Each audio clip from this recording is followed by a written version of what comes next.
छोड़कर सब सहारे गए, छोड़कर सब सहारे गए, आप ही आसरा दीजिए। बिस्मिल्लाहिर्रहमानिर्रहीम। आबाब वकार अस्सलाम वालेकुम। मैं हूं प्रोफेसर खिजर अब्बास और आप मेरा शेर व शायरी वाला चैनल के पोएट्री देख रहे हैं। इस पर मैं अपनी और दूसरे शोरा की म्यारी शायरी का इंतखाब पेश करता हूँ। रबीउल अव्वल शरीफ की निस्बत से नातिया कलाम पेश कर रहा हूँ। तो आज मैं आपकी खिदमत में अपनी लिखी हुई एक नात पेश करने लगा हूँ।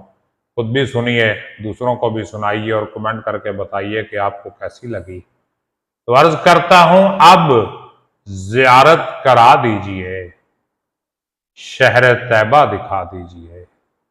अब ज़ियारत करा दीजिए, शहर तैबा दिखा दीजिए।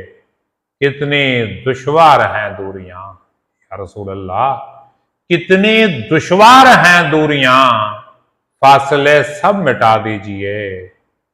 अब अयां कीजिए शान अपनी, अब अयां कीजिए शान अपनी, सारे पर्दे हटा दीजिए। और छोड़कर सब सहारे गए, छोड़कर सब सहारे गए, आप ही आसरा दीजिए। इश्क की आग बुझने लगी, इश्क की आग बुझने लगी, इसको फिर से हवा दीजिए।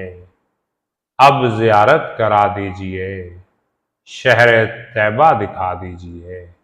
बहुत शुक्रिया। सलामत रहें, आबाद रहें, अपना ख्याल रखिएगा। मुझे इजाज़त दीजिए। अल्लाह हाफ़िज़।